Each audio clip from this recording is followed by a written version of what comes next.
Well, greetings, everyone, and welcome to another Tuesday evening right here with We the People, presented by the Diamond Factory. Uh, I am glad to see that everyone has made it through the holidays safely. It was just Thursday that we were talking about Thanksgiving, and now already, if you walk in the streets, they're selling you Christmas. But so, kind of for my opening monologue, as we have come to call it, tonight we the people confront a truth that America keeps trying to hide behind patriotism, prayer breakfasts, and photo op compassion.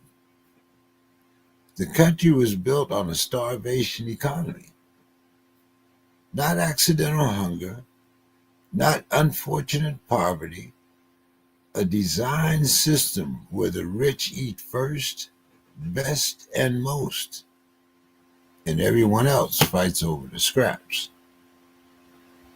I've kind of hit on this theme before, and I know a lot of you might be tired of hearing it, but the starvation economy feeds Wall Street while starving Main Street. It feeds corporations while starving workers. It feeds political elites while starving the very communities they claim to serve. And the cruel brilliance of it is that they turn the starving against each other. They convince the poor that they are failing. They convince the working class to blame immigrants. They convince neighborhoods to see enemies instead of policy failure. Meanwhile, the feast continues behind closed doors, on private jets, at donor dinners where nobody's asking how to afford groceries. So tonight, the only question that matters is who gets the feast and who gets the famine? Kind of sounds a little bit like the Bible, doesn't it? Who owns the kitchen and who's locked out of it? Who gets nourished and who gets punished? This is not about charity. This is not about gratitude. This is about power and the deliberate,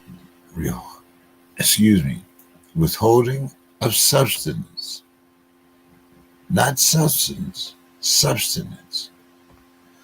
So, welcome to the starving economy. Let's eat. Let's bring on the people that who don't just talk about the starvation economy, but they've lived it, tracked it, exposed it, and fought it. Our president, we have Brother Masada Ellis. Brother Masada, how are you doing this evening? I'm good. How's everybody doing? It's a good day. Okay. And Brother Derek is here with us also. He must have stepped away there for a minute. But well, good to be here. Let me work on my visuals here. Okay. But in the meantime, before we get started, Masada, I think there's a announcement that is very much in order. We filed our papers to become a 501(c). Yes, officially. It's happening. It's happening in real time. You all as an audience, everybody gets to be a part of it. It's happening in real time so everybody can understand what we're doing. They can not only see and hear and feel the vision, but once we get established, we're going to put out a way that you also can be a part of the movement. And this is what we're doing.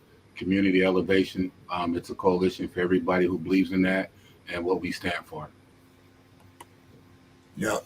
Yes, sir. uh, moving right along, and also kind of a pre-announcement, I guess I'd call it. We are also teaming together with the World Beat Center to do something for Kwanzaa. We're not sure if it's going to be the full 7 days or the full three days, but we will be making that announcement also. Demetrius is tied up somewhere tonight, but he has brought a lot of statistics into the game, which is his forte. So tonight, Masato, let's talk about the strategist, the advocate, the voice reminding us that communities cannot rise on empty stomachs and empty promises. Yeah, man. So with that, empty stomachs, empty promises. You're feeding up. They're taking away SNAP, then they're giving it back. They're trying to backtrack and give a little bit more. Um, all while it sounds good and it sounds like, hey, look, this plan is given out. But I always relate that to like a king having a big hall filled with food, and he's just giving out bread to everybody else, but he has all this food over there, and it's just him and his court. And that to me, it seems what's going on with the politics and with America right now. All the big businesses, it's not just politics. To me, politics ties into America as the corporation with the big businesses. For this past holiday, I did celebrate it. I didn't celebrate the horror and trauma that was passed down with it. I celebrated the good memories of being around good people. We went to the World Beat Center. It was a good thing. Shout out to the Heart Coalition, the Heart Found Coalition. Their President Rachel and their staff and all, they helped put on a great thing at the World Beat Center for Thanksgiving. A lot of families were there, a lot of different people. Basically, it was there for vegan food, and it was the speech that I remember that stuck in my head from her was, "We're all one, including the animals." So it was a vegan meal, but the way she referenced that we're all one, including the animals, really hit me because she was looking past color, gender. She even looked past as the human race down into animals and just as a soul. Um, and that's what I would like for us to look at when we're thinking about it. I was sitting there eating with people and giving thanks, knowing that it hurts that there are a lot of people around the world, but in our country don't have that privilege to even eat anything that I'm eating right now. And I was wondering why. And then I thought to myself, the people who are supposed to lead us and help us, there are too many of them that they're not starving worth nothing. They don't care about the regular normal people. Um, that's really disheartening because I mean it's just greed. There's no other way to reference the American society and the world system of today's pettiness when it comes down to something as moral as just the human right to eat. You know, the basic need for food. Yeah, brother Derek, we got you here. I think he's having technical difficulties. He's probably going to come back in. Yeah, so we'll, uh, as I said, Demetrius isn't with us tonight, but one of the things that we were talking about was painting a picture of the real America. And that's in one America, billionaires are launching themselves into space, and in other, parents are choosing between medicine and groceries. So, what does this divide look like? So, of course, Demetrius brought stats. The 10 richest Americans gained $1.1 trillion since 2020. The median black household wealth during the same time was $24,000. Hold on. Reset that number right quick. I'm drinking my ginger beer because my stomach hurt, but I think that just upset my stomach even more right now. Repeat that. The 10 richest Americans, 10. 10, Okay, that's 10. gained $1.1 trillion since 2020. 5 years. Okay. The median black household wealth during that same period was $24,000. I didn't say 24 million. I didn't say 240,000. I said $24,000.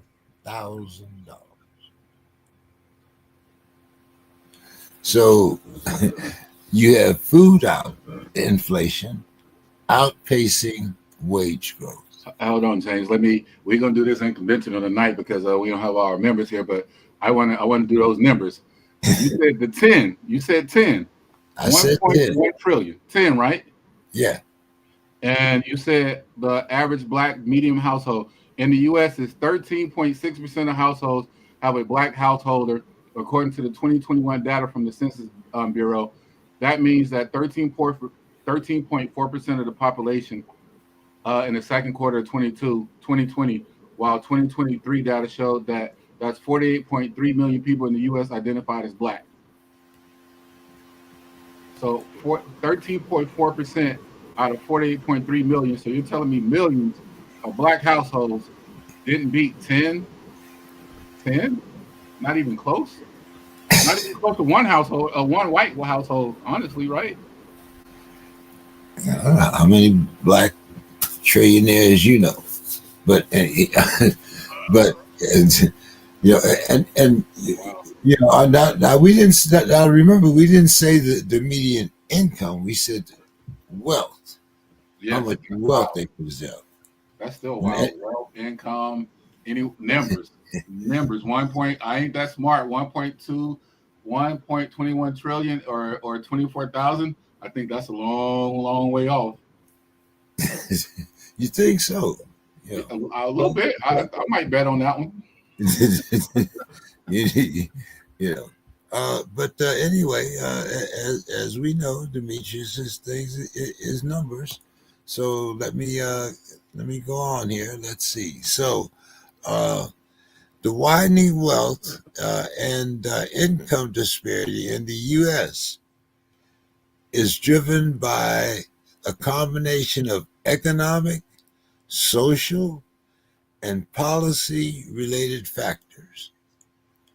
The wealthiest have benefited from stock market growth and from tax policies.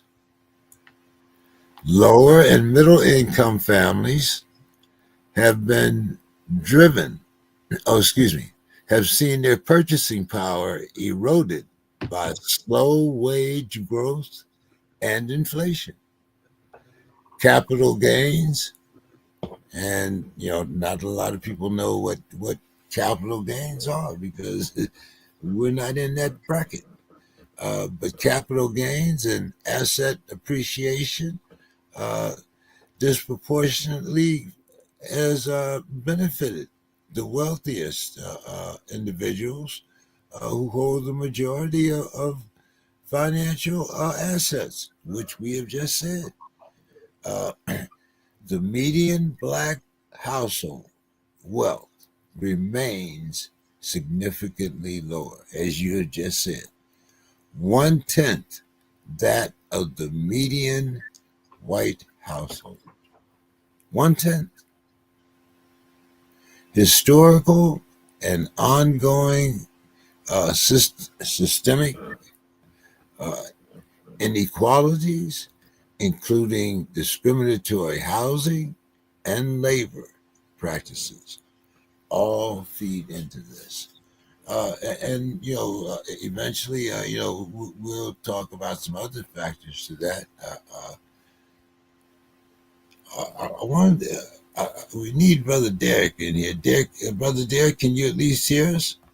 I can hear you. I'm not sure what's going on with my picture right now, but I absolutely can hear you. I'm tracking you. I even shut it down and came back. So Okay. Oh man, it's good. hey, uh, you know, maybe we'll be in track. Who knows? But anyway, Who knows? so but let's kind of get back to what we were talking about here when we're talking about the two Americas, the feast versus the scraps. Uh, Brother Derek, historically framing this plantation economy or industrial starvation, uh, Reaganomics. Starvation is America's tradition. Nobody wants to discuss. Yeah, you're right. You remember what was it? Maybe 6 weeks or so ago, because of course we just came out of the longest government shutdown in U.S. history, and this president has authored the three longest ones, actually, quite. But what happened then was you had all these pictures and video of all these service members standing in the lines at the soup kitchens and the food banks, and that those optics were so bad for the person whose principal uh, calling card for getting elected was they were going to bring down prices of everything, make things more affordable, make the economy more robust. And yet you had people who, families of people who were, standing watch, protecting our country and doing all these things that we know that service members, and both of you guys can attest to this much more than me. If you're not a military officer, you're on minimum wage practically. You got a place to stay and you can shop at the commissary, but ain't a whole lot more after that. And yet you're putting yourself in harm's way, and your families are home scraping, trying to figure out how to buy a can of peas and keep the lights on. And that looks terrible. And I think that caused him at that time to promise to come in and find the money to pay them. Now, of course, that's the job of Congress. And of course, you had sent Congress home because you shut the government down. But, yeah, that's how it is. And so if you keep poor people or the working poor or people living on the margins in a state of constant chaos, it's very difficult for them to, I think, in many instances, become really politically active and be change agents because they're just scraping by, trying to figure out how to live from day to day, and that's tragic. But as you say, it's by design frequently. It's not happenstance. I think you know better than all of us, because these were some of the uh, uh, things that you cut your teeth on being with Dr. King.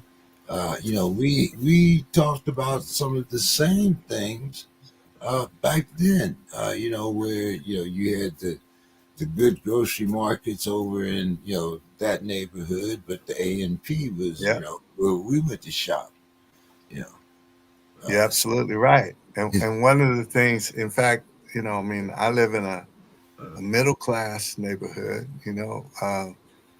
that very close to actually where one faction of the Ku Klux Klan was founded on Stone Mountain, Georgia, actually. And so when we were moving into this neighborhood some 33, 34 years ago, there was a whole lot of white flight, taking place because it was an all white neighborhood at that time. That's a very, very diverse neighborhood. We have lots of Asians and not a ton of whites, but whites and Latinos. And so, but what you find in these kind of neighborhoods, even though it is pretty solidly middle class, the top end stores are not. You don't have Costco and you don't have um, Publix, the only Publix close to the neighborhood, shut down and moved. So those are the things that tend to happen in our communities that are still principally African American. It may not be that way in California, but it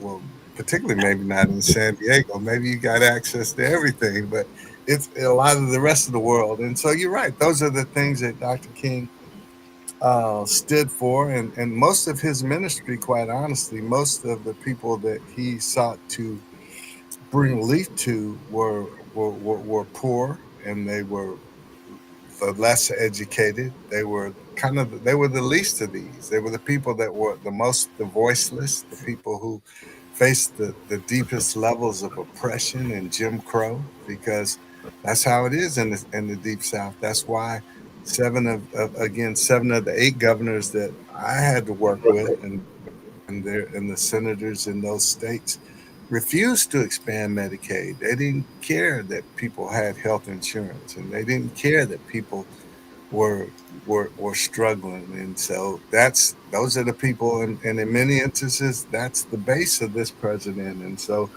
as November 1st came and people got to see what health insurance costs, they already see what the tariffs are doing. I know we're going to talk more about the the the impact of the tariffs in just a minute, but yeah, those are all real things. And it's what did Malcolm say, that the chickens will come home to roost at some point, right? It's, I don't know if it's the same everywhere, but uh, one of the groups that we're talking about is Kroger. Now, Kroger out here in California has no, three very distinct shoppers. The lower end, and I know a lot of people, might have a little contention with this, but the lower end is Ralph's. And those are the ones that are in most of the mixed neighborhoods. But now, if you go down to uh, Mission Valley, then you have the pleasure of shopping at Vons, which is also Kroger's, but that apple that you pay 25 cents for in Ralph's, you now pay 35 cents for it in Vons. Now, if you happen to be on the high end, there's a place called Pavilions. Hmm. And Pavilion, that apple will cost you 35 cents. But that neighborhood is also very affluent. And, unless you're driving, you probably either don't know about this neighborhood or have no business in this neighborhood. One of the three. But I say that because when I first came out here, uh, I w- there was there was a grocery strike on, and my first job was with Ralph's. Uh, we were scabs, but that's that, that's a whole nother conversation. I've been out here 6 weeks. I need a job. You know what I'm saying? Yeah. But you know, so after after the strike was over, they decided that the same job that I was getting paid $15 an hour for during the strike, that now in order for me to do the same job, they only wanted to pay me $10.25 an hour. So needless to say, I went to Vons and I got a pay raise, and I stayed there until I retired. But talking about closing stores, you got Kroger's that is closing stores all over the country under different names, of course, but they're still Kroger's. You got Whole Foods that are fleeing neighborhoods, but then you got dollar stores that are multiplying like weeds. And unless you live around a neighborhood that says Martin Luther King Boulevard or something like that, you might not know what a dollar store is. But anyway, uh, Why do you think black and working communities always seem to lose access first, brother Demetrius? There. No, I want to ask you first. Oh, me? All right, all right.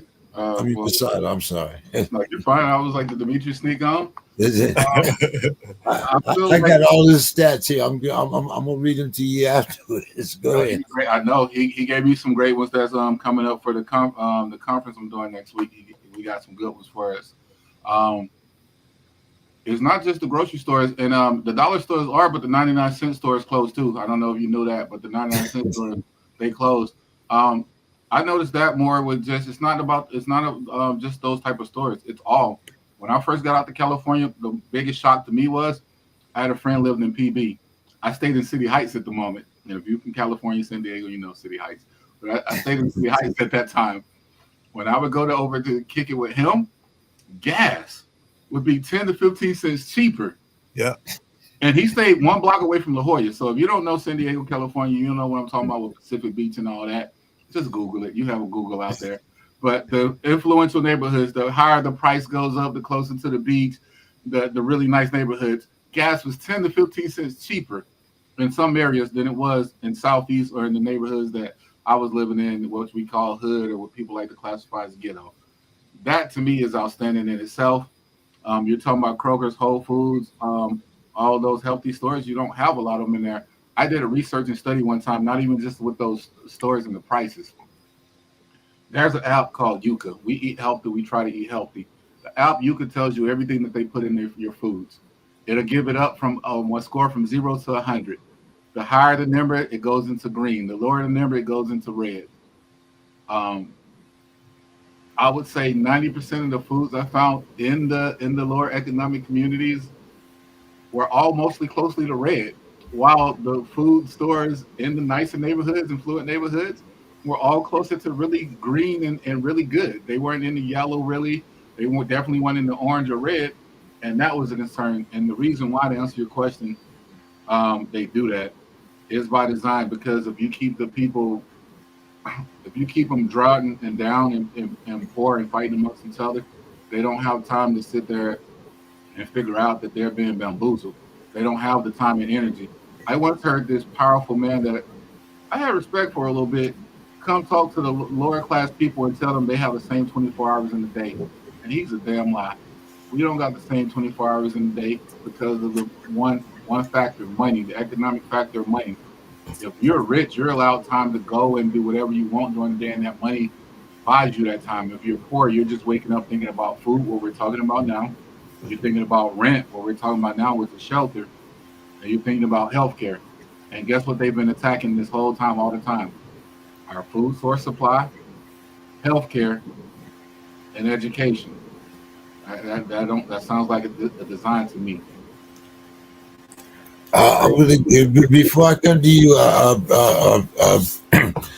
brother Derek, I'm going to read you these stats from brother Demetrius. Almost 54 million people live in low-income areas with low access to supermarkets, being over half a mile away from a supermarket in urban areas or 10 miles away in rural areas. Another 19 million face more limited access, living over a mile away from a store in urban areas or over 10 miles away in rural areas. Now, I know, a mile doesn't sound like that much, but suppose you're a person with on low income and you're a senior citizen. In most cases, you have to depend on someone to take you that mile and bring you back Yeah. without, acting like you're a burden. Leaving you with some sort of self respect. And I'm sure we've all seen it happen. Brother Derek? Yeah, I think that food deserts are real things. I know that again, where I go to church in downtown Atlanta, it's a community that produced Gladys Knight, for example, and Maynard Jackson, the first black mayor of a major city in the South. I don't know how that happened, but that was probably better than what we had. Yeah. Yeah, So yeah, so it was, it's tough, and most of these people, they don't have cars, and so you're relying on public transportation, and it's nowhere near like public transportation in New York or DC or Boston or Philly, where you can catch a bus or transit everywhere. And so that's a way to keep people hostage. And then so a lot of these people that I know in the communities that again the inner city communities. Atlanta's a city. I love Atlanta, and there's a lot of great things about it, but it's the disparities in this city are probably more dire than almost any other major city, particularly as a black city. And so you have I all these. wanted you to elaborate on that a little, but because you sent us an article talking about young people leaving Atlanta, and Yeah, I yeah, believe that's the opposite of what most of us, at least most of us, as black people, think. We think Atlanta is being a mecca. I mean, yeah, you know, yeah, and that's a good point. And it's like kind of you hear sometimes two things can be true at once. And yes, what I mean by that is this is a city where so many of our brightest, our boldest, our people, think about, because there are more films made here in Atlanta than anywhere else in the world.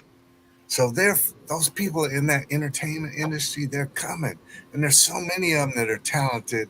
Where somebody could go somewhere else, they could go to Pittsburgh, or they could go to Charlotte, or they could go somewhere out to Denver, and they could honestly stand out because they would be maybe one of 10 instead of one of 300, if you know what I'm saying. And so right, right. the competition is really, really fierce. And that's what part of it is. And if you aren't kind of on that more towards the top of the pecking order, then, now it wasn't that long ago, Brother James, where people could come down here, and they did. They flooded down here from Chicago, and they came from even from California. They came from New York, where you could spend $250,000 and you could get this huge, magnificent 6-bedroom home with a pool, and so now Atlanta's housing market is catching up. It's still not like nowhere near like out in California, but you could get a palace for what you could get a three That's true. bedroom home a lot of other places, and so and 2 acres of land. And so I'm just saying that that's what it is. And people are saying, well, wow, there's a ton of talented people here, and maybe I could go over here and I could be a star, and over here I'm just kind of another person that's got talent. And so that's what I think a lot of that is, because of where housing has gone. I'll give you an example. We bought our house as 4 bedroom, I don't know, acre for $87,000 here right in the suburbs of Atlanta. When I got down here, and so that's something that a lot of people, y'all got garages worth more than that.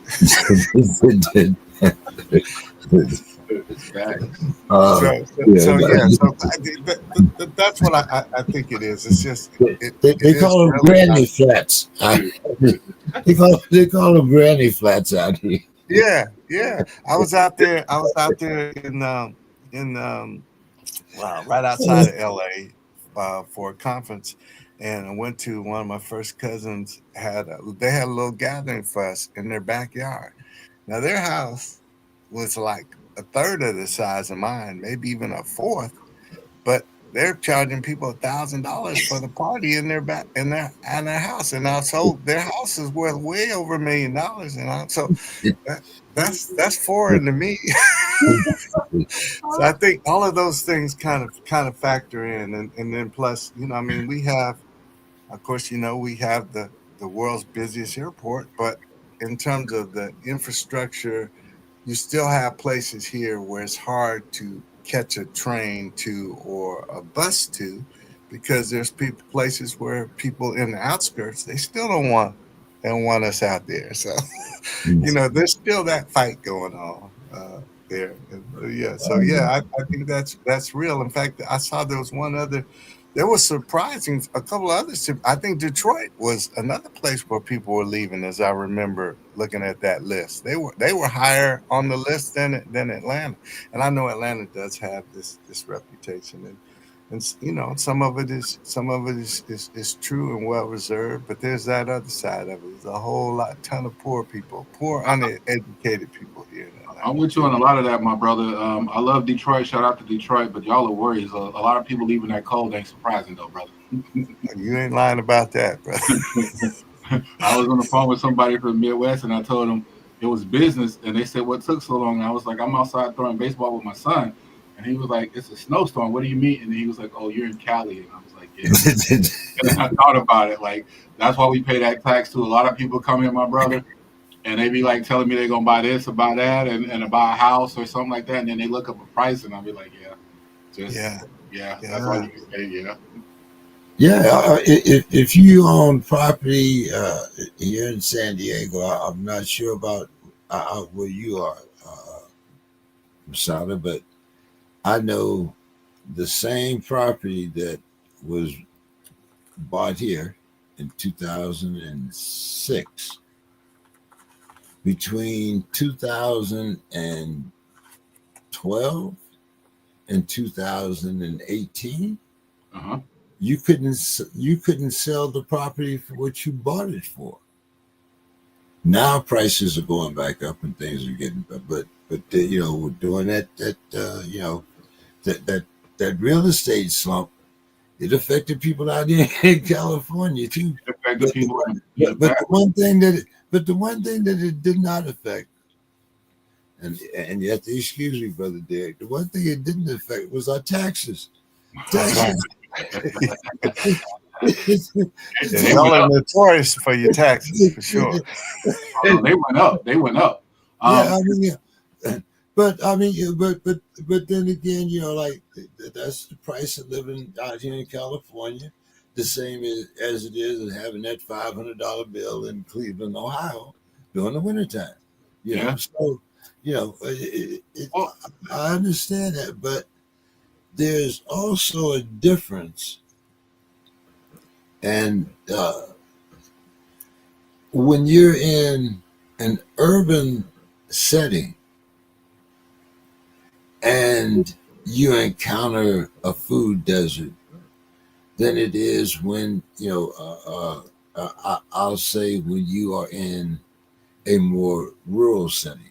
And the reason why I say that, well, number one is because I'm used to living in urban areas, but when you have to go when uh, you have to travel in order for you to, like you said, you get from that red level up to that green level. Otherwise, your body, your diet consists of everything that is bad for you, and in the Yeah, meantime you wonder why your health is going down. It's yeah, because you're not giving your body the proper nutrition, and 9 times out of 10, if you don't have access to food, you don't have access to a grocery store. that's right. So, and then if you don't have access to a grocery store, you don't have access to a pharmacy, Yeah, because most of your pharmacies are in where? Your grocery store, yeah, you know. So, I mean, You know that there has to be profit in SNAP when McDonald's starts accepting a SNAP card for your Happy Meal. Oh, I know you. I'm not trying to be funny, but you know when you go to Burger King and all these fast foods, and they now say we accept EBT, there's a reason why. that's right. That's right. Do you want to expound on what I'm saying, there, brother, brother Derek? Well, you're absolutely right. I mean, you give people enough to survive, but not enough to thrive. And there were so many, to me, heartbreaking stories where they didn't, and little old ladies too. I mean, 70, 80-year old. I remember one in particular, black lady. She said she got $26 a month. And she told you exactly what she bought with it: the can of this, a can of that, and she didn't have it. And the same for an elderly white woman. And they were saying, were brought to tears. And I'm saying, how can you do that to people? To give your billionaire buddies additional tax breaks and say that you're representing the people. I mean, you're there for the people. You are there to they say what a rising tide lifts all ships, but we're not lifting all ships. It's just really tough to The understand. tide doesn't make any difference if you're already on the beach. That's right. That's right. That's right. If your boat is already washed up on the beach, it don't make no difference how high the tide gets. It reminds me when Pharaoh told them, make bricks without straw. I mean, you already don't have anything, and we're gonna take away what allows you to make what you do make. And so it's you're right. It's by design, because we know that Congress continued to get paid through the whole thing, and then we finally had one or two of them that said, "Well, listen, there should be some rule that where, you know, the country's on strike, we don't get paid either." I said, "Oh wow, okay." Of course, it didn't happen. But I have a question though. You said places like McDonald's and Burger King and all accept Snap. They do out here. I know. Um, I know Ruth Chris don't, right? mm, mm, can, right. can you go to Ruth Chris and use Snap EBT? That good healthy food. Can you go there? Hey, I'm just saying. but McDonald's and Burger King are good quick food source, but is it healthy and nutritious? And so if that's not healthy and nutritious, which I mean it's sustained. I used to eat it a long time ago and all that. But my point is, once again, is like when we're talking about food stores, the food stores you name, I can't find them in our neighborhoods. You can find food for less than a dollar value, and those are good. We own, but there's a difference when you step once again into different food places, from restaurants to stores. And so when I do say design, brother Derek, and all, I really mean we got to think about that. I play chess, and they always tell me, "Oh, you think like you play chess," and I'm like, imagine the government thinking like they playing chess, and it's even deeper than that. They're playing it with our lives. So. One of the best ways to answer that, and to go back to that reference, is I'm trying to think of her name, y'all, but a while ago it was oh man, Paris Hilton. She Yeah, did not know what a Walmart was. that's right. That's right. Can Wow. you imagine being that wealthy, not knowing what a Walmart? I've been to Walmart. I still go. I might go to Walmart tomorrow or the next week or something. Like Walmart is a place where you can afford things, and somebody not knowing what a Walmart is tell you they live a whole different life than you ever could expect or even know. yeah, well, I mean, yeah, there are places where I happen to be in a very fortunate neighborhood. I can go to Ralph's if I want to go maybe a couple miles out of my way. I You can. being modest, you live in a really nice neighborhood designed across from another neighborhood designed for the people who make it. And don't be modest. Be honest. Be honest with our people. No, no, I mean, I can go. I can take my EBT card. and I can go. I'm fortunate enough to where I can go to a Trader Joe's. Wow. I can go up this way, and I can go up to a Sprouts. I can go in another different direction, and if I don't want to go to Ralph's, I can go to a Vons or an Albertsons. But in the same vein, I can also go to a Smart and Final, or I can go, uh, to Burger King or Wendy's, any of these. But You the can thing, use your card? You can yes, use your really? yes, Okay. Yes. but now Certain there areas and are neighborhoods, though. Let me get that clear. now, Certain areas and neighborhoods. right. I mean, Okay. but also 3 blocks from me, ICE went into a restaurant and arrested all the cooks with the people standing out, sitting outside waiting to be served. So, hey, so I mean, even if you live in a so-called high-end neighborhood, you have to remember that there's low-end people that depend on these places for jobs. Absolutely. These cooks were only trying to feed their families, and believe me, they, out here, they did have a law where they passed a law where restaurant workers have to be paid at least $15 an hour. But $15 an hour in in Tijuana is like $50-$75 an hour, That's in right. actual San Diego money, Sure. so but now going out a little further now, I would not expect the same thing if I lived off of Euclid Avenue. And I wouldn't care what city I was in. I could be in Houston, I could be in Dallas, I could be anywhere. If I'm living off Euclid Avenue or close to Martin Luther King Boulevard, and, what need I say more? There's two police here. We understand what I'm saying. Yeah. Oh yeah. Oh yeah.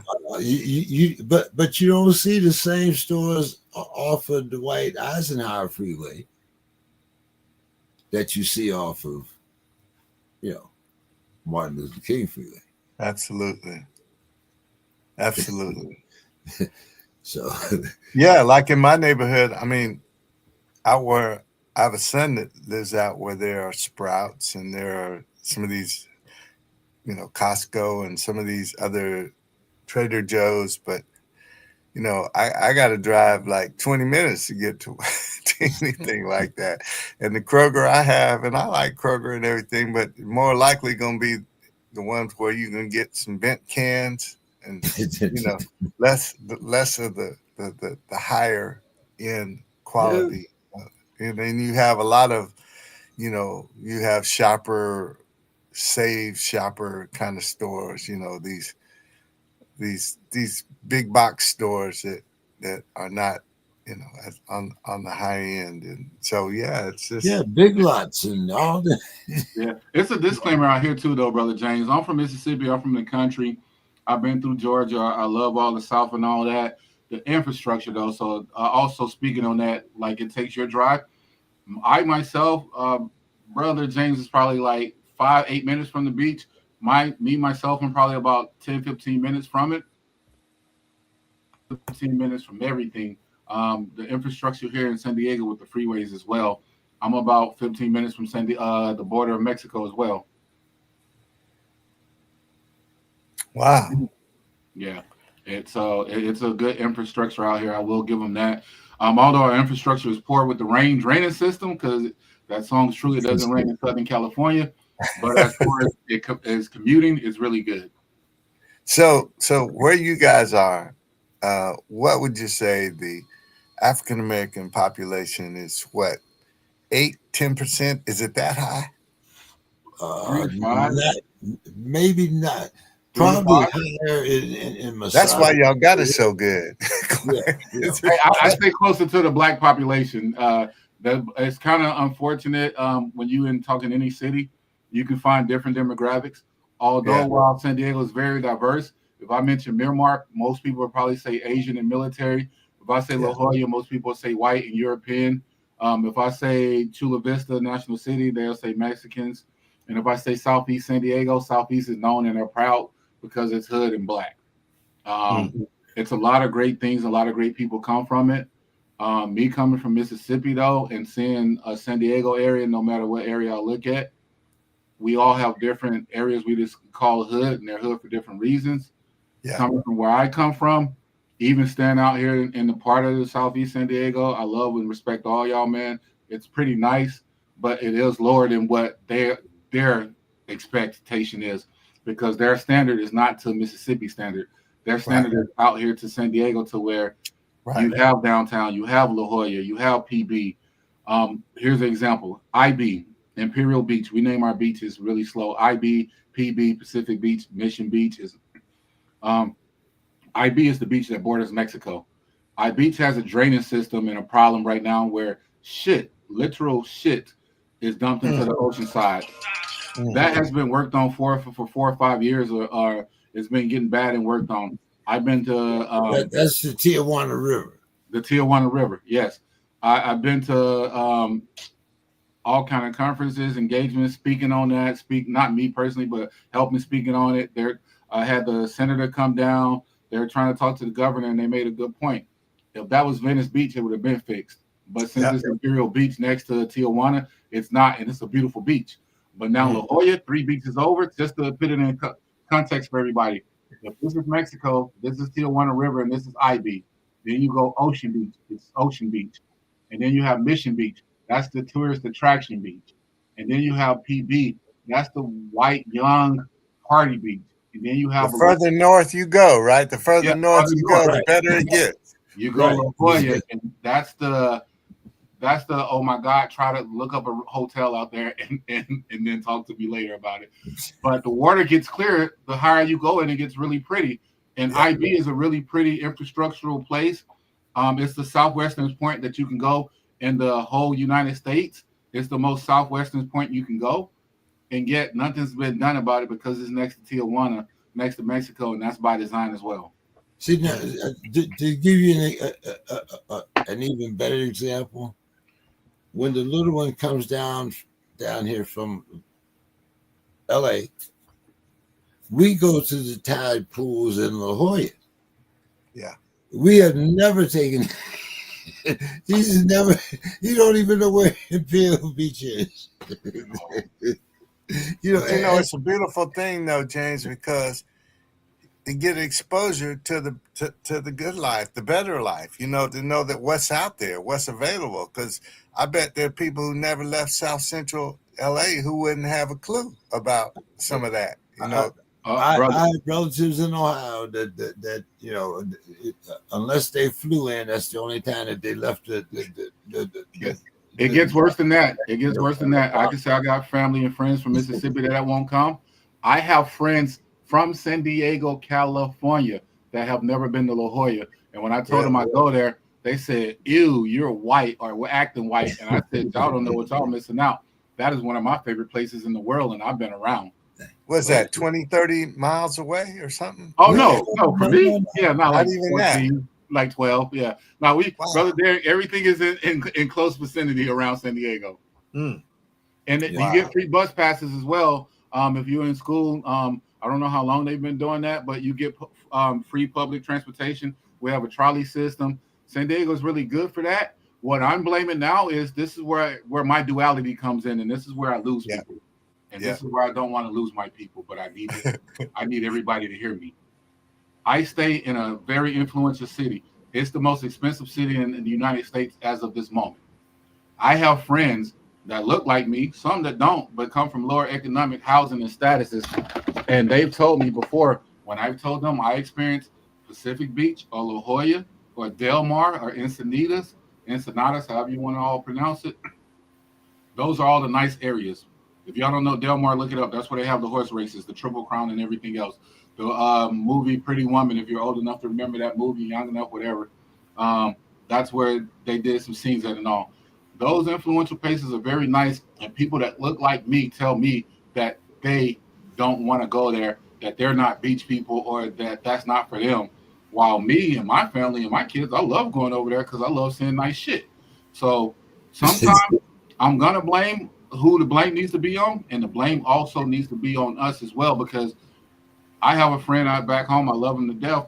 He won't fly, and I'm like, dude, take a train. Get however the fuck you can get out here, come out here and see this shit, and they just won't. And so we understand some of those type of people, and I love them to death. But imagine being not from San Diego, being from, like you said, you're in Atlanta. We know the swamps, we know the South, we know the country. Imagine being me coming out here and seeing nice ass shit, Yep. and then Yep. being told by these people out here that I'm a sellout, or I'm white bread, or I'm trying to be whitewashed because I want to enjoy nice ass shit, when I'm trying to explain to them, my brother, people that look like me and you don't even got what you have here, that is considered hood, that to me would be considered very nice and suburban. So we got to get about our mindset too. Ice Cube has a song called The Hood Mentality. Um, and so Yeah. I just had to break that in real quick, man, because San No, Diego, if no, you come here, I'm not overhyping it. They call it America's finest city. I've traveled to 44 states and a couple of countries, and I promise you, if you come down here, you'll see some stuff. You'll be like, wow, you have this here. And then if I bring you to the, just you just have to see around. So we need to get out that mentality and try to go to these other places, but at the same time, we need to gentrify our own neighborhoods and clean them up. And that's why I be on these podcasts, and that's why I do talk my random shit that people think is random, but it's we need to grow. We know better. You do better. You said it that's yourself. right. Once you see something better, Yeah. you want that. You can't go back. And That's so right. That's right. Atlanta being growing, we always hear out here, Atlanta is the mecca. I want to go Atlanta because I'm like, yo, there's black people out here, but when they speak on San Diego being diverse, they get mad at me. But truth is, if I do mention the neighborhoods, they will. You can see the separations. I teach kindergarten through fifth graders in public and private schools chess. Some of these influential private schools that I go to, and some of these places I drive down to, you come out here and you see Tesla after Lamborghini after Porsche after any car you can name that people think are big time, like from back home. Then I'd be like, yo, I see that regular every day. That's just like a, and it's sad for me to say that because I'm like, I became San Diego and I became Californian in a little bit, and that means like Hollywood a little bit because you don't see that back at home. I don't think y'all have Rolls Royces and Teslas driving down the street, not even in Atlanta all the time like that. And I'm pretty sure Atlanta does in downtown Atlanta. But I mean, everywhere out here is like that, and it's just a Yeah. big difference. I had a little kid one time, and I'll end it and give yo all some more time. But I had a little kid preference me about his second or third trip that year he was going to Maui, and I was like, yeah, I went. He was like, yeah, we go every year, and we were waiting for his ride, and he was like, we're waiting on the new Tesla, and this is like when Tesla had just came out, and I was like, the new Tesla. I was like, what do you mean? He was like, he had like a blue or some color one. And he was like, no, it's the white one, it's the new one. And I was like, they just came out. He was like, yeah, we got two of them. And I was like, Mm, you go to mm, Maui every year, and you got two Teslas. They just came out, and you got two, mm, and you got these resources that this other public school that I go to couldn't even dream and vision of. I wanted to do. I just it just blew my mind because you have to realize things like I said with a Paris Hilton. There are some people in this world, and it's kind of not their fault, but kind of is when you don't want to do research that don't know the struggles. And then you have some people of us, like I said, I'm gonna end it. I know I kept going, but some of us come from Cosby type families, and they Yeah. look like me and you, but they Yeah. don't know the struggle, brother Derek or brother James, and so it limits us on what we all can do. Because then sometimes you get the mentality of I'm too hood, I'm so hood that I don't want to go see something nice. Where I'm Yeah. like I want to go see it and experience it. Yeah. Yeah. No, you're right. Brother James, can I weigh in on that? Sure, you can. Yeah. So it's funny. My oldest son always talks about the fact when he was in school, when he was in, I think he was in just in junior high, and he'd get teased by some of the kids who would tell him, "You live, you one of those, you like the Cosbys." Now, it isn't like, I'm not a doctor, my wife's not a lawyer, we don't even do that, but we had a regular nuclear family, and sat down and would have dinner with the kids, and just what I'm saying, it was a stable household, two family household. And so I'm wondering, in some instances, some of those kids that you're talking about, and not just kids, some of the people, I wonder how many of them, number one, don't feel worthy of going to these really nice places and number two, I wonder if some of them don't feel welcome. Now, in some places in the South, particularly, I don't mean in Metro Atlanta because you don't run into that. I mean, every once in a while you might, but basically, when you get out into to the rural areas, to the country, you're gonna run into that. And so, when people don't feel welcome, I understand they won't go places, but it is a problem. It's a problem we have to deal with if we don't feel worthy. That's a self-image thing that we need to figure out how to work with our kids and work with our not even just our kids, but figure a way to expose them to where they understand, yeah, I Yes. can have some I deserve better. I deserve more. I can enjoy this. And so I wish we had LaSalle here because I bet he could speak to this, right? Yes. Right Yes. up his alley. Yeah, but see, and perhaps me and Brother Masada come from the same cloth in this respect. I want to be exposed to the nicer things of life. Maybe even some of the things that I know that I cannot attain, Hell but yeah. I do want to have aspirations. That's And right. I want to be able to pass those aspirations on to my grandchildren and hopefully to their grandchildren to let you know that you can, yeah. And I know, this, even when I lived on the other side of the law, the reason why it was so that I could obtain these things that I thought that I couldn't obtain any other way. Yeah. Yeah. That's right. That's right. I had aspirations then. I didn't want to stay on Martin Luther King when I was a crook.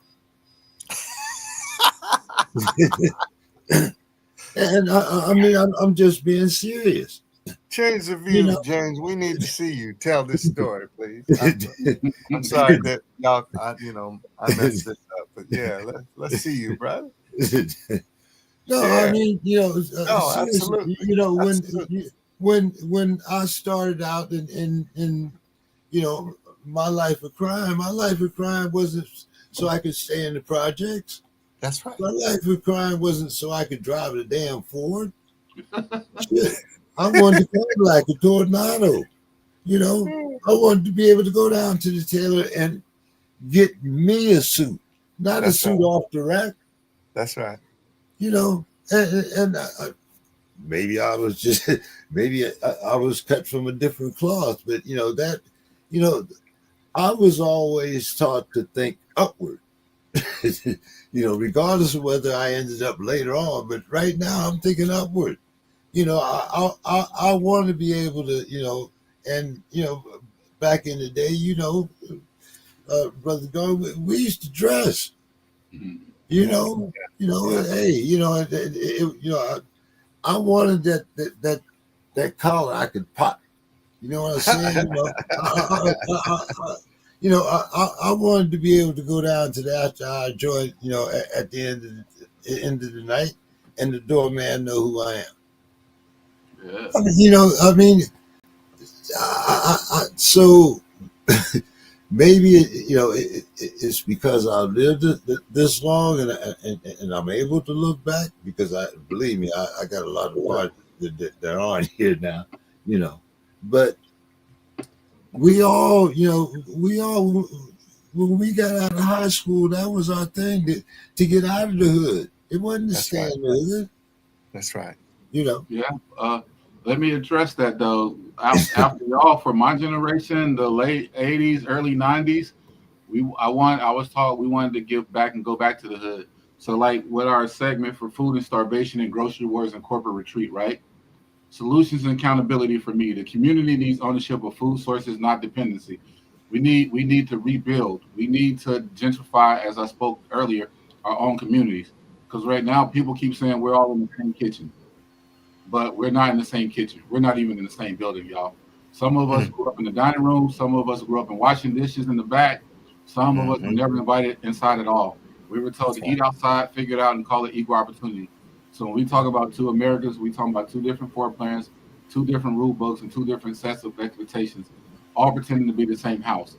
That goes even deeper because as we're talking about San Diego compared to Atlanta, compared to Mississippi, where I come from, Hattiesburg, compared to Detroit, it goes once again. We're not in the same kitchen, not even in the same building, and yet we're judged by the same recipe, the same ingredients, and the same shelf. And that's the lie. America feeds us and feeds us, pretty much giving us saying that why can't we cook the same meals? But then they would give us the leftovers and scraps, and we ain't Yep. complain, and we Yep. made meals out of them. We fed our families. We still survived, and we're still holding on to some of that, which is all bad. But once you know better, you should do better. That's right. But That's yet right. we're still holding on to that. And two Americas means two kitchens with one stove and the other with a fire you got to build. So I feel like building our own scraps, making the chitlins. I used to eat chitlins when I grew up. I don't eat no more. But I used to eat chitlins. I did. I come from the Yeah. south. I came from poor. That's So right. you telling me to make the same meal that this little kid out here that's having two Teslas and going to Maui every damn seems like every weekend or something. I never even went to a amusement park when I was young, you all. I didn't know Six Flags and all the other stuff. So we don't live in the same thing, and that brings me back to what we were talking about again, James. The paycheck trap, the financial starvation with different foods, different prices for gas stations, and all that. When a system punishes effort, that's not dysfunction. Once again, that's design. I keep saying it. Yeah. It's a Yeah. structure built to keep people in place, and will always treat ambition as a threat. The real truth is, if the harder you grind, the harder the system hits you. That ain't neglect. That means the Mm. system is doing exactly what it's built to do, keep certain folks from rising. You ever notice if you actually try to make your way out of it and do it by the system and get a job, if you work overtime, if you work too much overtime, they hit you with way more taxes. Yeah, anybody know that? The- Yep. That's Of yeah, right. course. and you make less money than you did if you would have worked regular. That's dope. That's by design. Injustice that doesn't happen by accident. When effort is penalized, when progress is punished, we're witnessing intentional architecture, a system operating precisely according to its original blueprint. The forefathers. I hate when they say our forefathers and every man was created equal. Well, if every man was created equal, what were they talking about? What man? Because honestly, if I turn into like their theory and be racist, genetically speaking, scientifically proven, we ain't created equally. We created, I mean, phenomenally better. And that's just kind of facts. And that fucking sucks because we're created more kind hearted and structural to be more accepting, which allowed us to be manipulated more, telling our people to work harder, push further, rise above. But the truth is, when effort becomes a target, you're not fighting failure. You're fighting a system that's succeeding at holding us back. And, and that it, it's hard to frame, man. It when I study and I pause and I talk like I do, it's because I'm trying not to offend too many people, which I really don't give a fuck at times, but I do because I won't. But brother Derek, I do. I want people to hear Yeah, me. I believe you. I believe you. So when y'all say talking to Kamar Masada, I talked earlier about to my people earlier about it's not the older me, it's the more wiser me of I have people now with our coalition that everything we're talking about, people that are watching this coalition is talking about these problems to get solutions from everybody, not just from us. We don't have all the answers. We're telling you the problems, we're telling you from our point of views, firsthand point of view, and we're telling you the things that we would like to do to solve them. But we need an entire community of all of us and us starting with us as lower economic black people, lower economic people in general. I wanted to bring that up too because here's a stat. Owsley, I probably said it wrong, but Owsley County, Kentucky has the highest rate of food stamps use in the nation. It is 99.22% white and Yeah. 95% Republican. Yeah. I have to Strong. laugh at certain stuff, you all, because that's comical because our fight and our struggle is universal. But while you have those people that are saying that it's all us, it's their own people as well. And so all these facts and numbers need to get straightened up better. And we need to take a look at us, but the government needs to take a look at them, and we need to break down the system. And that's why I say we need to break down the system, Brother James, and Brother Derek, because of what I just mentioned, everything that I mentioned, from us being held back from years of not just slavery, but systematic slavery, which I don't think systematic oppression is talked about and highlighted in the areas that as it needs to be. And what areas are those? This is not being broad or general when I say this. Everything America. Everything America. Literally everything. We need to go back and redefine it and write our own narratives and redo everything. But see, here's the thing about that. Is that it in this particular day and time, maybe that would work when we were kind of isolated in different pockets. To give you an example, going back to my past, if I did something on the eastern side of the Mississippi, I know that there would not be any word on the western side of the Mississippi for at least 2 or 3 days. Now, I mean, all I had to do was there was a list to come, and with the numbers on it, so, so forth and so on. And if I took that list, there was no way for anybody to communicate that list. Now everything is transferred. You can transpond it instantly. As a matter of fact, before, while it's still in the truck, they're tracking it in. So, in order for us to restart America altogether, there would have to be a united front. And this is what we're striving for. This is what we're hoping to achieve. No longer hoping. This is what we're doing and putting into action to do. Because as you stated, it can happen like this. You used to do something on the east of the Mississippi, western Mississippi, didn't know. Now, if we all come together, if we all want to say it, as you mentioned, it can happen in the blink of an eye. Tomorrow, what do they call it now? Cancel culture, right?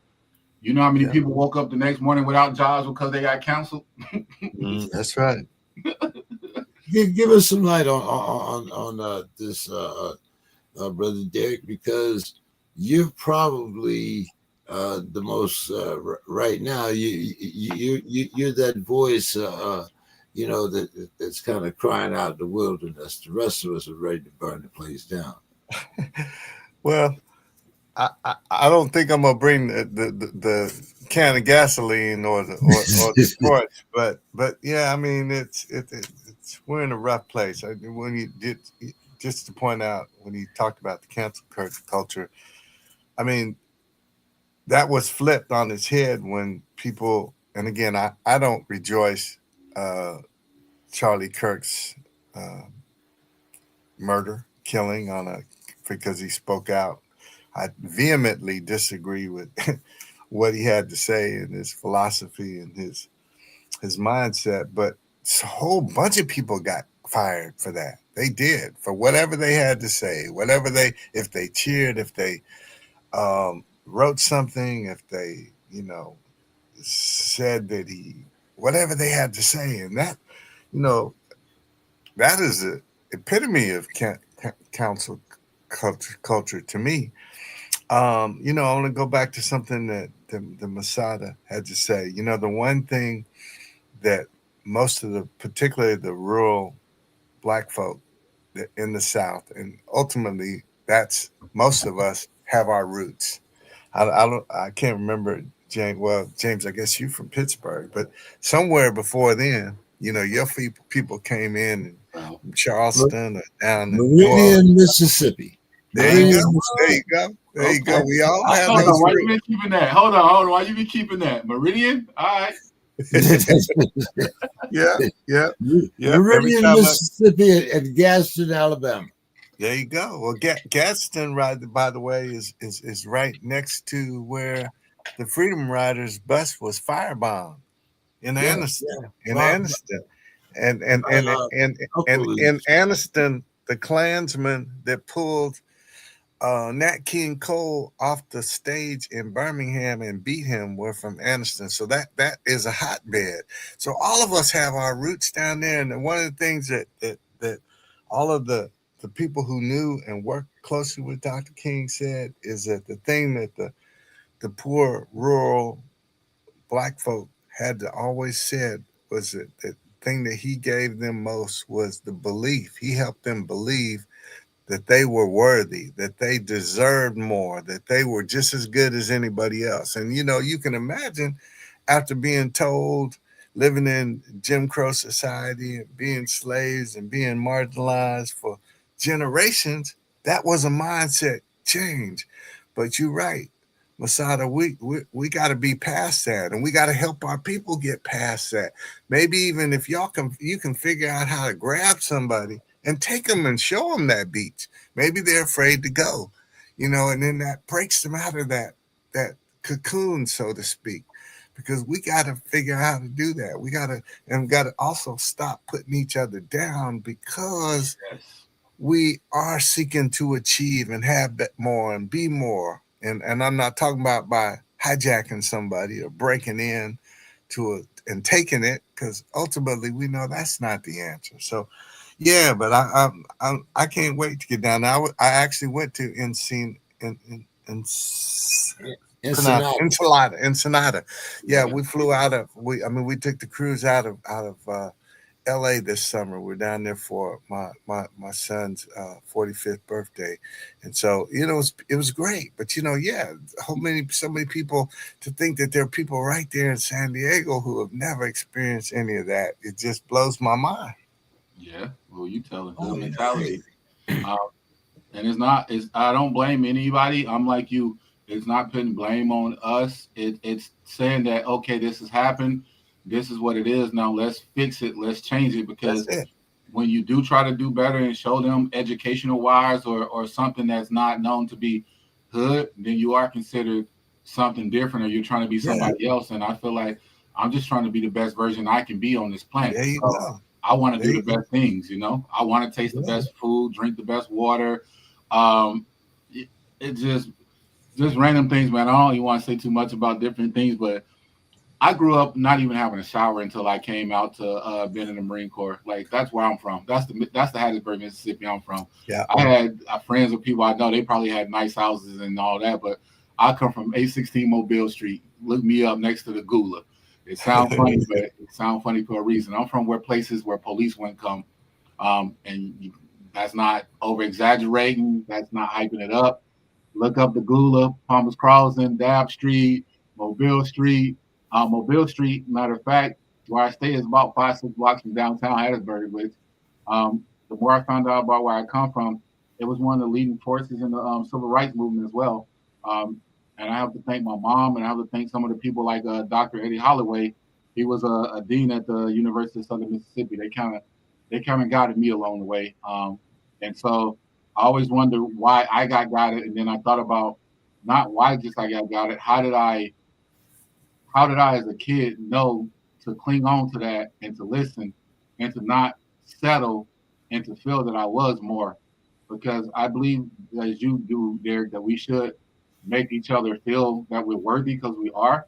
Yeah. But what point aren't we taught that? What Yeah. point? What in what household aren't we taught that? Because you said resilience. I know from my grandmother, from my mother, we were taught resilience and taught that we the ish. We ain't got to keep up with the Joneses. That's We right. ain't got much, That's right. but we resilient. We the ish. It's in our blood.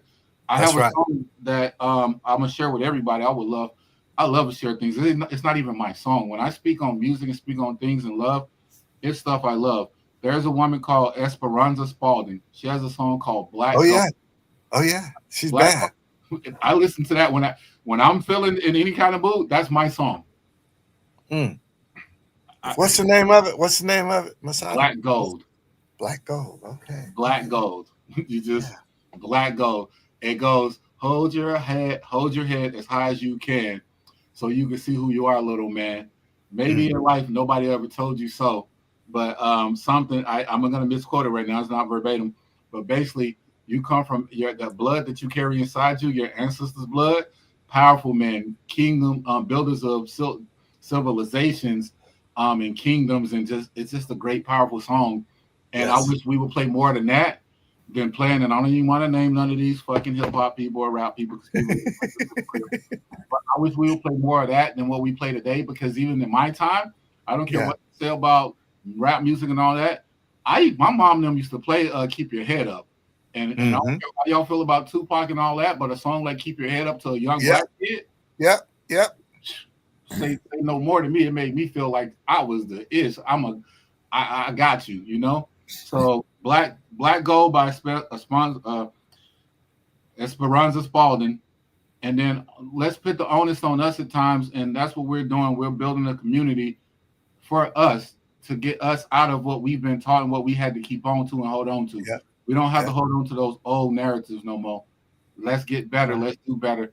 And I'm here. I'm to anybody in San Diego, to anybody in the world. We're not knocking no brothers. We're not knocking anybody. We're just saying if we know better now, let's show our kids better. We always talk about the kids. Let's do it for the kids. But if we're going to do it for the kids, we have to do it for ourselves because right now we're leading those kids. And it's the old, I don't know if y'all know this, and then I'll stop. The old rhetoric for us was, I think Brother James said something about it. He wanted to go to the clubs and look good and all that. The drug dealers, they looked good. They had the money. So the kids didn't look at the nerd Bill Cosby or whoever else as the hard working one. That's the way we wanted to go. They looked at the drug dealers and all that, right? Hey, that's my man there. What's going on? What up? Hi everybody. Hello. Let's make them look up to something more now, and let's turn that the drug dealing game into what they looked up to as the superstars. Let's turn that into professional black leaders. Let's turn that into professional people who are raising their kids, who are doing something positive, and not just favoritism and nepotism in your own brother, that your fraternity, frat brother, and all this. The whole world that looks like us, like Killmonger said in Black Panther, is your family. Let's start celebrating individuals like this, not ones that's throwing cash, shaking ass, and talking that dumb shit. Let's talk about nurturing these young minds and let's teaching them the different things, you know? Speak, and brother, speak.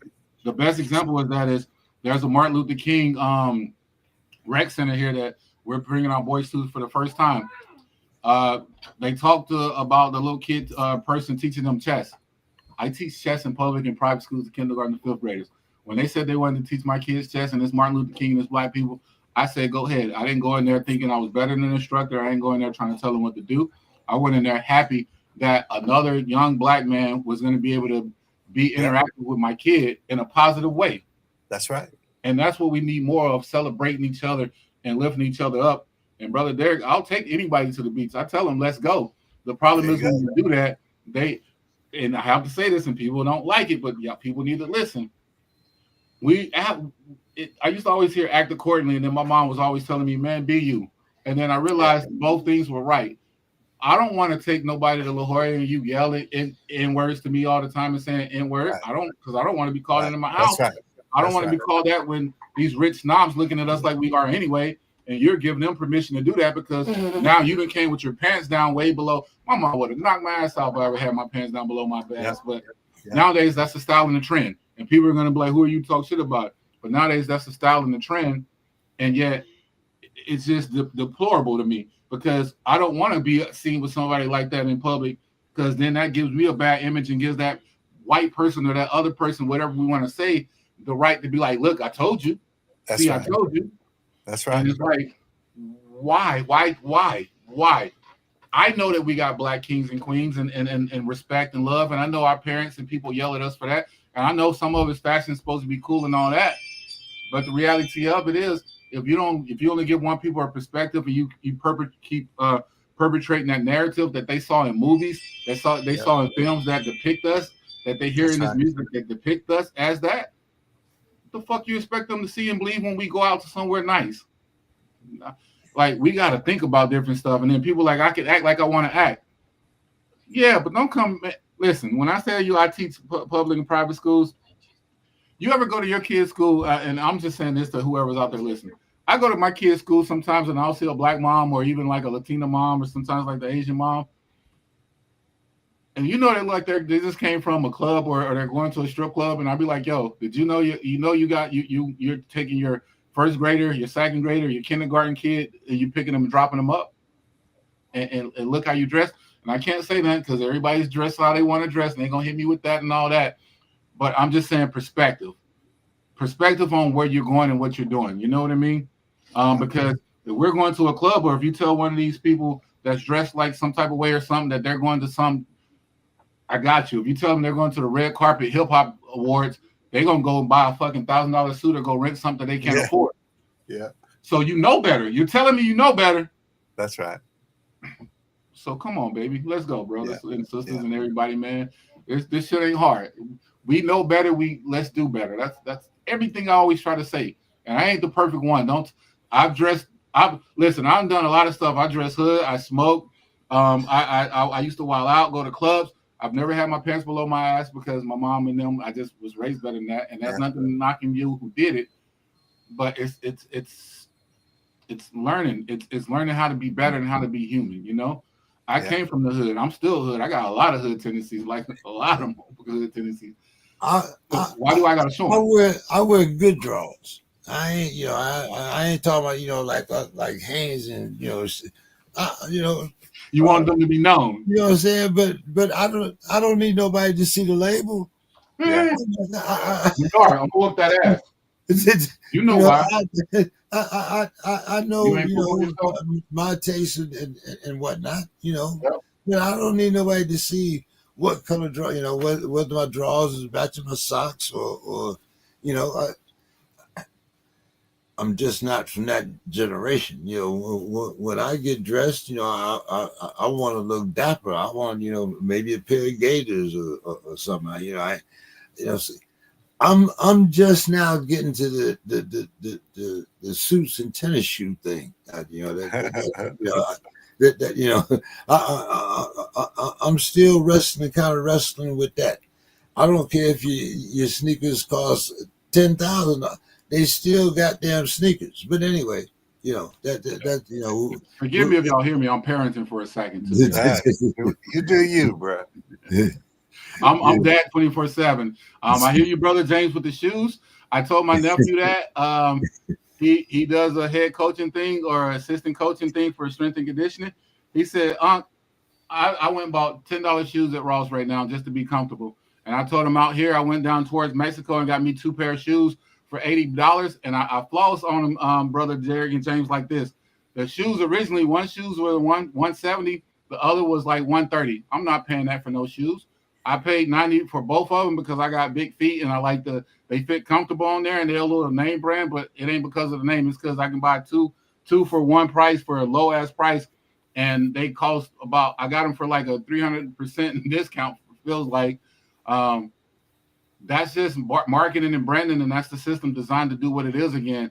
Once again, we got record labels, we got movie execs and everybody who don't look like us, but they write our narrative and our story and what should be hot. And then they know that our culture influences it all.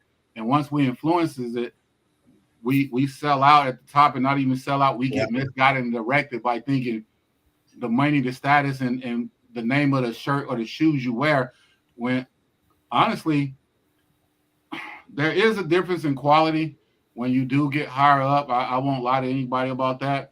But at the same time, cotton is cotton, polyester, a shirt is a shirt.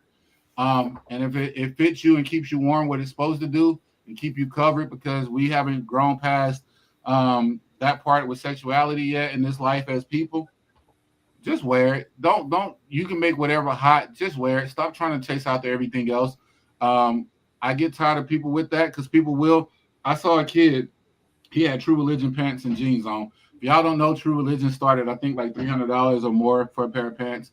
Shamefully, I have a pair, but I ain't pay that much either. When I tell you I got something, I don't pay that price for it. I'm very frugal, very frugal.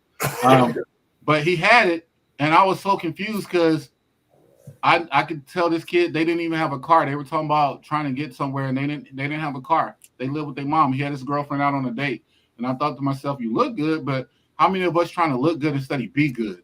How many of us like to sound good instead of feel good? Mm. Yeah, yeah. Brother Derek, I'm gonna have to let you in here and you take us home before Masada have us here another hour and a Yeah, half. yeah.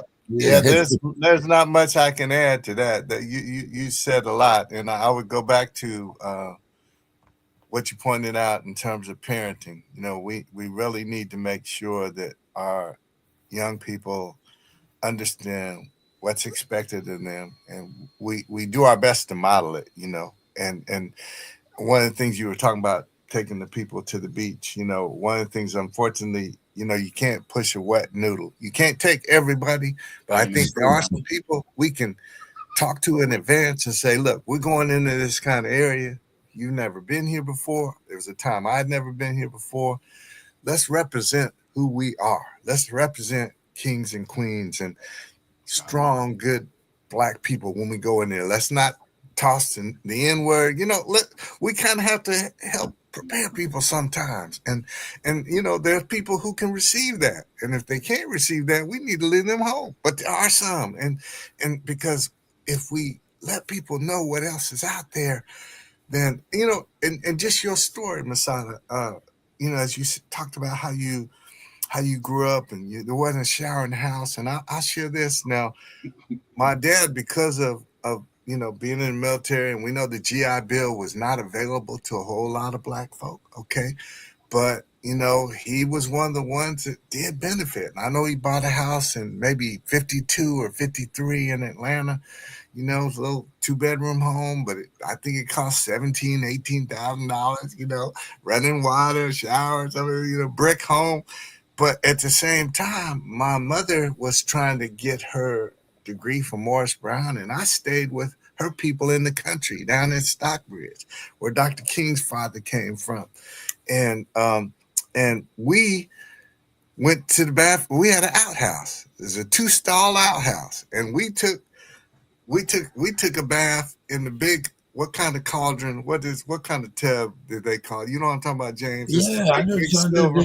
Yeah. And they heated the water. And like I Yeah. was the youngest, and I was the eighth one in the bathtub, and the water was so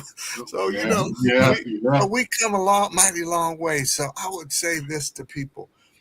There is goodness in this country, and where we can come out of poverty, come out of really, really, kind of rancid conditions. And what you get exposed to now, and what I've gotten exposed to, and been able to walk with presidents and Rosa Parks and all this, so there's a redeeming aspect to America, even though it's still a racist country in a whole lot of ways. It's an unjust country. As you mentioned, the poor white people in Kentucky, and there's a whole bunch of them all throughout the country, the Native Americans who are getting screwed. So we have an obligation to keep pushing and fighting against that. But we want to do it the right way. And we want to keep encouraging our people that they can do better and have better and be better. Yes. Yes. Thank you, brothers. Well, I want you to know that I really appreciate both of you, and I am actually glad that we're able to have these discussions every Tuesday. Even though we get to some topics and we veer off subject and whatnot, but I think I do think that the points that we make are very valid, and the things that maybe we should hear in our everyday life. Some people don't get a chance to hear, and most of all, they don't get a chance to listen. So I appreciate everyone that comes to our show. We have finally got over 1,000 subscribers, but Awesome. this we are also thinking about making this show a part of the coalition, So there might be some changes as far as that's concerned, because I think it's important for us to have a media arm as far as our organization is concerned. But now that we are trying to be a 501(c), there are some strict things that we have to adhere to. So you can look forward to some more reorganization. Of course, brother, excuse me, brother Masada is our president. Brother Derek is our vice president. I'm just a lowly secretary, y'all. Don't but No I, lonely position. You want you you. the you the straw that steers the drink, brother. Come on now. uh, but it's all love, everybody, and I'm really hoping that this is something that we can actually make a success, and all of us be able to enjoy uh, as a people and as an organization. So thank you, Brother Masada and Brother Derek, and hopefully we'll see everyone again next week. Uh, I want to tell Brother Lasal, make sure you stay safe out there. I know he's, trying to make a living for his family and whatnot. And Brother Demetrius, we'll see you as soon as we can. And next week is a different special one because December 11th, I will be doing a conference that we're gonna be getting live feed to everybody. Yeah, that's from the Head Start conference. Yes, the National Head Start Conference that will be held in Orlando, Florida, December 8th through 11th. I will be leading a presentation on father engagement, the evidence, and the signs of father engagement. And I will be introducing myself as the president of the coalition and speaking on what we're about and raising awareness for all the what we need to say that we're here. We are here now. We're here to fight and help. I'm with the Head Starts. I'm here to fight for our communities with Head Starts. It's very diverse, and that's why it works. So December 11th, that's when I will be speaking. But the conference goes from the 8th to the 11th. Awesome. All right. I know you're gonna knock it out the park, my brother. Do you. And Just be real like you are. I'm going in there with y'all, my ancestors, and everybody else, and going in there with truth and authenticity. And that's what matters, and that's what people feel.